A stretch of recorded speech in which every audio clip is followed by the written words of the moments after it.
Demandons à Steve! Il faut absolument que vous voyiez cette vidéo. Ceci est une femelle caméléon Furcifère labordii. Au moment de mourir, elle passe par toute une palette de couleurs vives, comme si elle voulait briller une dernière fois. C'est en quelque sorte ses derniers mots. Et ça se produit couramment. Toutes les femelles de cette espèce meurent après la ponte, car elles y consacrent toute leur énergie. Puis vient le tour des mâles. Et voici à quoi ressemble cette danse funèbre vue au microscope. Les changements de couleur sont dus à l'expansion et à la contraction de cellules qui contiennent des nanocristaux. Or, peu avant sa mort, un caméléon perd le contrôle de ce phénomène.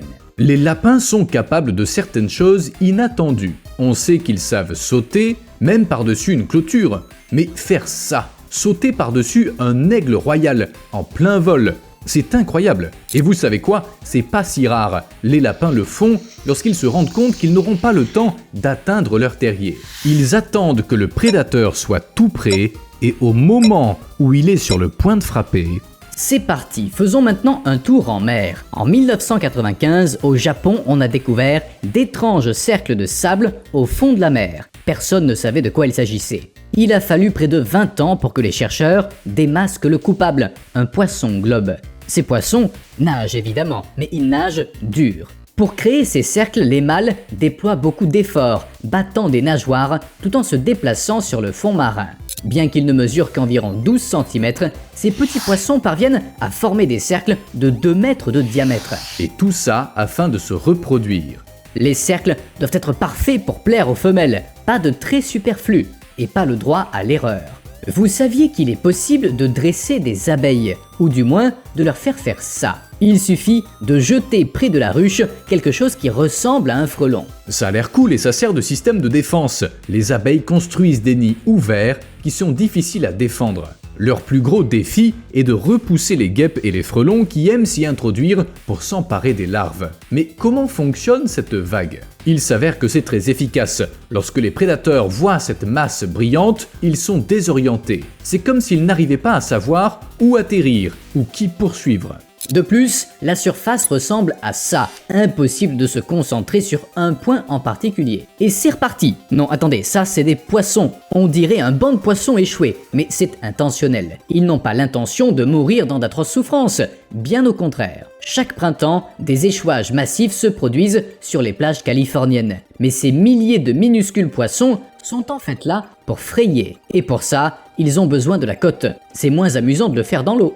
Les grugnons de Californie ne se reproduisent pas dans l'océan. La femelle pond d'abord des œufs dans le sable, puis le mâle s'enroule autour d'elle pour les féconder. Après ça, il retourne dans l'eau, laissant les œufs se développer. Une dizaine de jours plus tard, lors de la grande marée suivante, les alevins éclosent et rejoignent l'océan.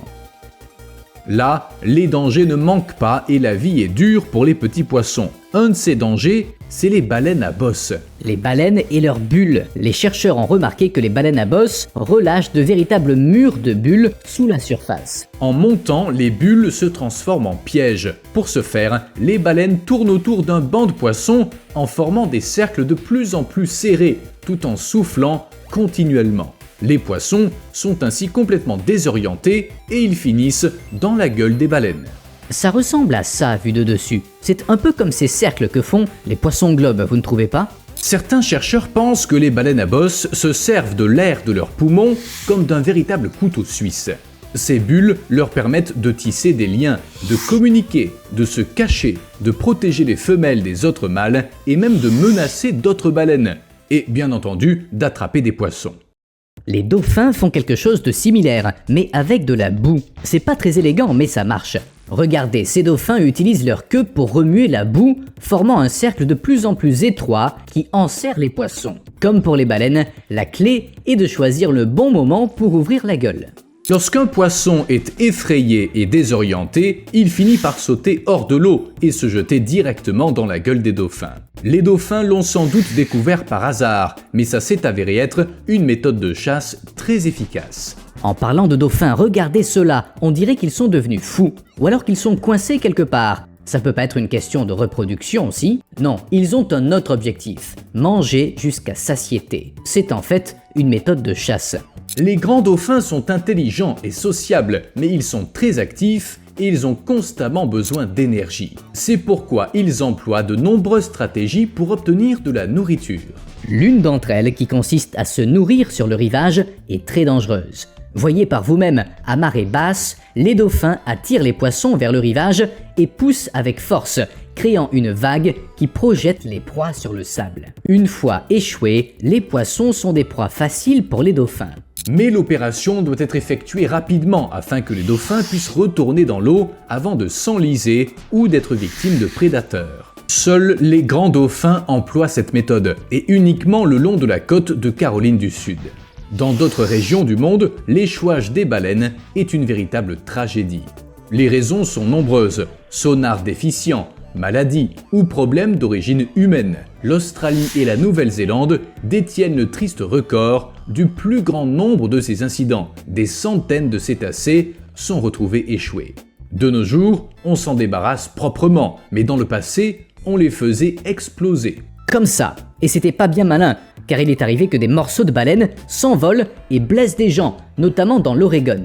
Si au contraire on laisse la baleine sur place, sa carcasse sert de nourriture à d'autres animaux.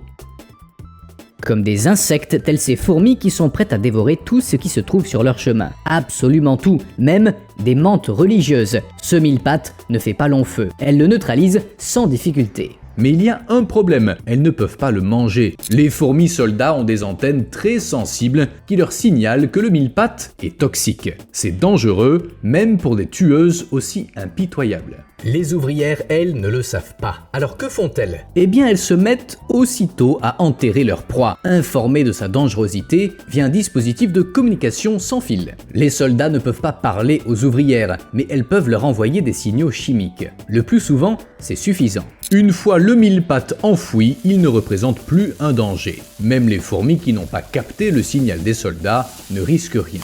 Je suis sûr qu'elle serait capable d'enterrer une baleine si elle était toxique. Voici une raie mobula. Et devinez quoi? Elle peut voler. Bon, pas tout à fait comme un oiseau, mais quand même, elle peut sauter haut hors de l'eau et battre des nageoires. La question c'est, est-ce que plusieurs d'entre elles peuvent voler ensemble? Ce spectacle étonnant peut être observé dans des endroits tels que la mer des Caraïbes. Ces raies apprécient d'être en groupe. Elles ont tendance à nager ensemble en bande d'au moins une centaine d'individus. Elles sautent hors de l'eau ensemble, s'élevant jusqu'à environ 2 mètres avant de replonger gracieusement. Ça vaut le coup d'œil. Vous savez le plus surprenant, on ignore toujours pourquoi ces raies sautent, même s'il existe quelques théories. L'une d'entre elles suggère que ces sauts font office de danse nuptiale pour impressionner les partenaires potentiels. Après tout, certains animaux font des choses bien plus étranges. Une seconde théorie affirme que ces sauts sont une méthode de chasse. Selon une troisième théorie, il s'agit d'un moyen de communication.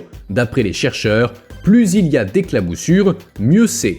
Une quatrième théorie affirme que les raies sautent pour se débarrasser des parasites.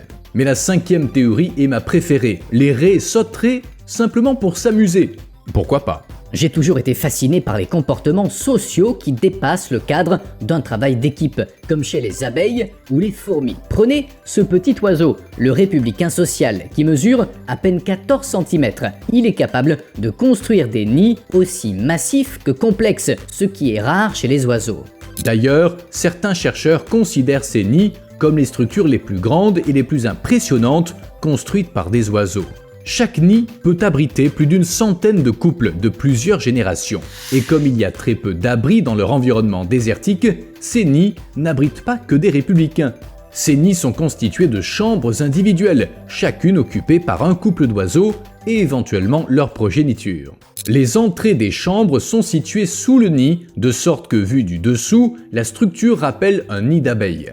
Les chambres centrales retiennent la chaleur et sont donc utilisées pour dormir, tandis que les chambres extérieures servent à se reposer à l'ombre pendant la journée. Naturellement, pour construire une telle chose, les oiseaux ont besoin de fondations solides, le plus souvent des acacias ou des poteaux téléphoniques.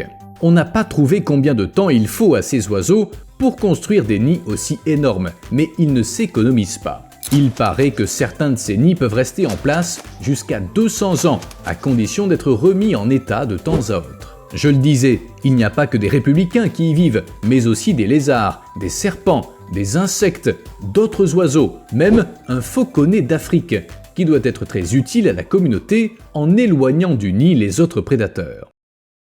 Non, ceci n'est pas une bande de républicains qui a décidé de déménager. C'est pas non plus des mange-morts sur le point de détruire un autre pont. Il s'agit d'un phénomène appelé murmure. Oui, le nom vient bien du son que vous connaissez tous. En effet, il décrit assez bien le phénomène. On observe surtout ce comportement chez les étourneaux. En hiver, ils forment des volées massives allant de centaines à plusieurs milliers d'oiseaux. Ces volées glissent dans l'air comme un même organisme, créant un véritable ballet aérien hypnotique et incroyable de synchronisation. On connaît ce remarquable phénomène depuis des milliers d'années, mais même aujourd'hui, vous devinez la suite, on n'a toujours aucune idée de la raison pour laquelle les étourneaux font ça. Il existe deux théories principales. Soit les oiseaux se réchauffent de cette manière, soit ils fuient des prédateurs. La deuxième idée est logique. Faire partie d'un grand groupe réduit les risques d'être mangé. Mais ça n'explique pas pourquoi les étourneaux se rassemblent en des groupes aussi massifs, ni ces incroyables et imprévisibles chorégraphies. C'est peut-être pour distraire les prédateurs. Avant d'attaquer, tout oiseau de proie doit choisir une cible. Mais comment choisir lorsqu'on a devant soi une volée entière qui présente un spectacle digne de Broadway? Quant à la théorie du réchauffement, elle n'est pas très claire. Voler en groupe ne réchauffe pas vraiment. Aussi, les spécialistes pensent que ces formations hypnotiques pourraient être comme une invitation à se poser ensemble pour la nuit. L'idée est que plus il y a d'oiseaux au même endroit, plus il fait chaud. Je me demande comment tous ces étourneaux ne se percutent pas les uns les autres. Est-ce qu'ils obéissent à des instructions? Peut-être qu'ils les reçoivent via de minuscules oreillettes?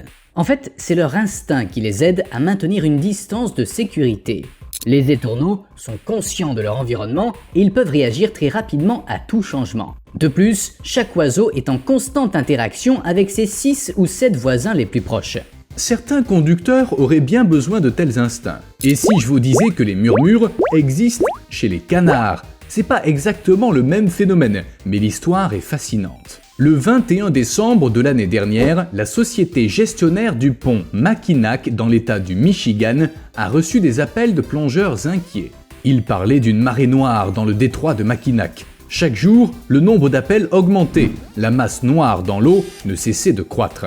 Or, il ne s'agissait pas de pétrole, mais d'une immense nappe constituée de canards. Les autorités ont commencé par en dénombrer 7000, puis le nombre est passé à 25 000. Mais pourquoi tant de canards s'étaient rassemblés au même endroit? En fait, ils se préparaient à migrer vers le golfe du Mexique pour l'hiver et ils avaient décidé de se retrouver avant le voyage. Comme le dit l'adage, l'union fait la force. Ces canards ont trouvé le moyen de rester en sécurité.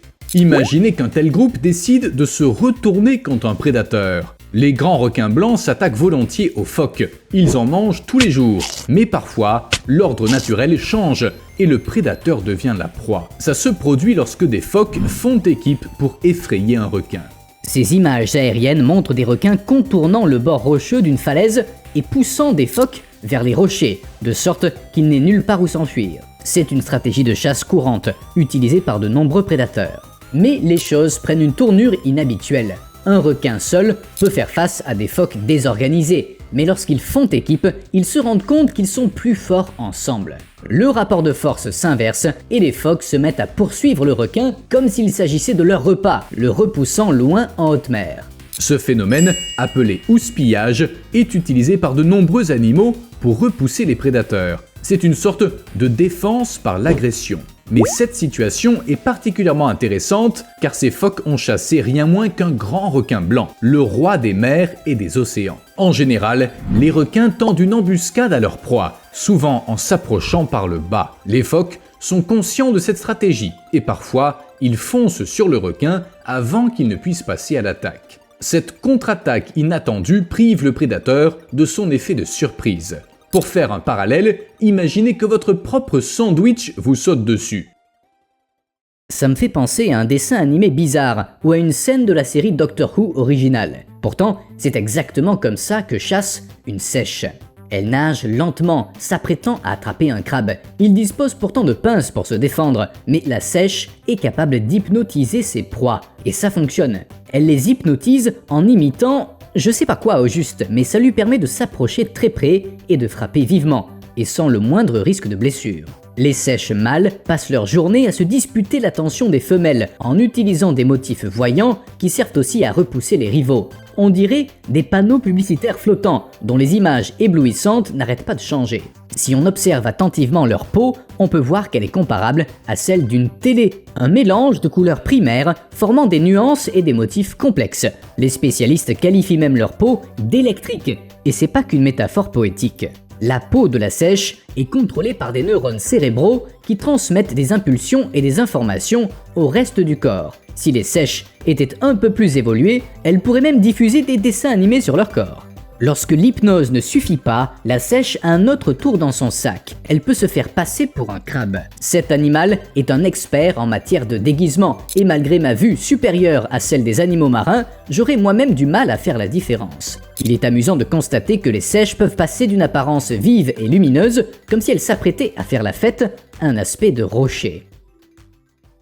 Parlons maintenant de l'Australie. Ça n'a aucun rapport, mais on va maintenant parler des oiseaux qui allument des feux. Imaginez, un oiseau saisit nonchalamment une brindille enflammée et il s'envole, propageant le feu à d'autres endroits. On raconte que certains oiseaux sont capables de transporter des brindilles enflammées sur une distance d'environ 1 km. Les oiseaux de proie profitent souvent des feux de forêt pour attraper les insectes, les rongeurs et les reptiles qui tentent d'échapper aux flammes. Or, d'après une découverte récente, ces oiseaux joueraient également un rôle dans la propagation des incendies. On pense que ces oiseaux font ça pour augmenter le nombre de proies qui s'enfuient. Ils risquent leur vie pour trouver de la nourriture.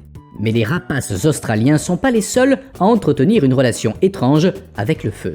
Prenons l'exemple des marabouts d'Afrique. Au lieu de s'enfuir comme le font la plupart des animaux, ils courent vers les incendies. Enfin, marchent vers les incendies. Pourquoi? C'est simple, ils recherchent les petites créatures qui fuient les flammes. Chaque incendie est pour eux comme un buffet dont il serait dommage de ne pas profiter. En général, les marabouts se régalent de charogne, leur menu habituel. Ils ont rarement l'occasion de déguster un repas frais qui n'a pas eu le temps de se décomposer sous le soleil.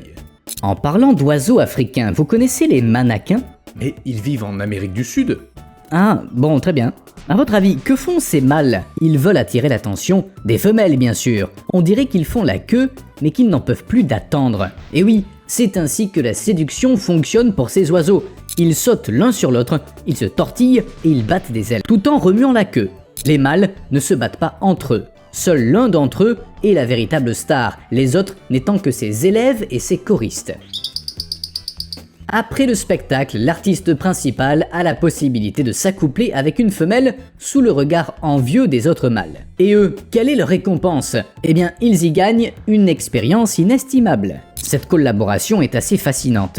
Le mâle alpha ne peut pas attirer l'attention d'une femelle à lui tout seul, il a besoin de ses amis. Eux-mêmes ne trouveront pas de partenaire s'ils ne maîtrisent pas cette danse. Il s'agit donc d'une étrange forme de solidarité masculine. En tout cas, la danse est funky. Peut-être même trop funky. Cette vidéo a besoin d'une touche effrayante, comme la cachette d'un prédateur rempli de victimes sans défense. On dirait le repère effrayant d'un tueur en série, mais c'est en fait un nid ordinaire de faucons d'Éléonore. Ces rapaces migrateurs ont un goût prononcé pour les petits oiseaux, mais ils connaissent la nature aléatoire de cette source de nourriture. Pour s'adapter, ils ont adopté une approche proactive. Ils rassemblent des provisions et ils programment leur cycle reproductif en conséquence. Ces faucons se fient à leur vitesse et à leur agilité pour saisir de petits oiseaux en plein vol, sans nécessairement les tuer ou les dévorer. Au lieu de ça, les oiseaux sont habilement dépouillés de leurs plumes, ce qui les rend incapables de voler. Ainsi, ils ne peuvent plus s'échapper, mais il faut tout de même les garder quelque part, pour éviter qu'ils ne tombent de la falaise ou qu'ils ne servent de casse-croûte à d'autres prédateurs. Les faucons d'Éléonore enferment donc les malheureux oiseaux dans des crevasses rocheuses étroites où ils restent en vie mais prisonniers. De cette façon, les prédateurs disposent d'une réserve de nourriture fraîche qu'ils peuvent manger eux-mêmes ou partager avec leurs poussins. Ce système de frigo est très efficace car au Maroc, si on tue les proies trop tôt, leur viande risque de s'abîmer ou de devenir sèche. Avec cette approche, tout se passe à merveille. Tout le monde est content, surtout les proies. Un humour aussi noir doit absorber au moins 99,5% de la lumière. Comme ces poissons qui sont très difficiles à repérer. Il faut utiliser des appareils photo spéciaux pour ne pas se retrouver avec des photos comme celle-là. Vous voyez la différence? Tout a commencé lorsque des chercheurs ont voulu prendre en photo un poisson noir qui s'était retrouvé dans les filets d'un pêcheur. Mais tous leurs efforts pour photographier ce poisson des profondeurs se sont soldés par des photos noires et floues, sans aucun détail perceptible. La créature semblait absorber toute la lumière. Regardez ça, même sans équipement, ça saute aux yeux. Ce poisson est vraiment très sombre, on a du mal à déterminer sa forme. C'est une sorte de blob obscur. Ce poisson est en effet passé maître dans l'art de disparaître dans les profondeurs de l'océan. Là où le soleil ne brille pas, il est invisible. Même la lueur qu'émettent les autres poissons ne le trahit pas. Des mesures précises ont confirmé la raison pour laquelle les caméras n'arrivent pas à capturer ce poisson. Il absorbe plus de 99,5% de la lumière qui frappe la surface de son corps. Il est donc ultra noir, plus noir que du papier noir, que du goudron ou qu'un pneu neuf. Et ça augmente grandement ses chances de survie lorsqu'un seul photon suffit à attirer l'attention. On connaît au moins 16 espèces ultra noires de poissons des grands fonds, mais il en existe sans doute d'autres. Difficile de compter ce que l'on ne peut pas voir. Mais on sait que cette noirceur dépend de la mélanine qui est répartie sur la peau de ces poissons d'une manière particulière. C'est elle qui piège la lumière. Une fois qu'elle est entrée, elle n'en ressort pas. Regardez ce caneton, oh la vache, il vient de sauter de cet arbre creux. Mais comment il a fait pour monter si haut? Du calme, c'est un jeune canard carolin, c'est comme ça qu'il quitte le nid. Sérieusement? Mais il est tombé de tout là-haut. Ça doit bien faire 15 mètres. Ces oiseaux, connus pour leurs habitudes de nidification uniques, aiment se percher en hauteur. Les canards carolins recherchent les anciens trous de pivert ou ceux causés par des incendies ou par la foudre pour y faire leur nid. Ils sont pas difficiles, n'importe quel endroit fait l'affaire, à condition qu'ils soient situés à la bonne distance de l'eau et à environ 7,6 mètres au-dessus du sol. Peu de gens oseraient sauter de cette hauteur. Pas étonnant que les canetons prennent leur courage à deux ailes. Un tel saut demande beaucoup de courage. Et ils doivent le faire un jour à peine après leur éclosion. Dans de rares cas, 4 jours, mais ça reste très tôt. Un à un, les canetons sautent de leur nid. C'est terrifiant à voir, mais en fait, ils sont si légers que la chute ne leur fait pas de mal. Leur maman est là, qui les attend. Comment résister à l'envie de sauter le pas? Il est normal qu'un caneton de canard carolin soit perché dans un nid en hauteur, mais pas qu'il vive à côté d'un hibou. En voyant ces photos, les gens se sont inquiétés. Les hiboux sont des prédateurs, et il est peu probable que celui-ci ait décidé de devenir le tuteur d'un canard. Mais l'histoire s'est bien terminée. Le caneton a sauté sans se retourner, comme s'il avait tout prévu. Le hibou est resté assis, essayant sûrement de comprendre ce qui venait de se passer. Cela dit, on a découvert qu'il existait des cas de canards carolins et de petits ducs maculés vivant ensemble. Parfois, les hiboux couvent même les œufs des canards sans s'en rendre compte. Ces canards pratiquent le parasitisme de couvée, plaçant sournoisement leurs œufs dans le nid d'autrui. A plus.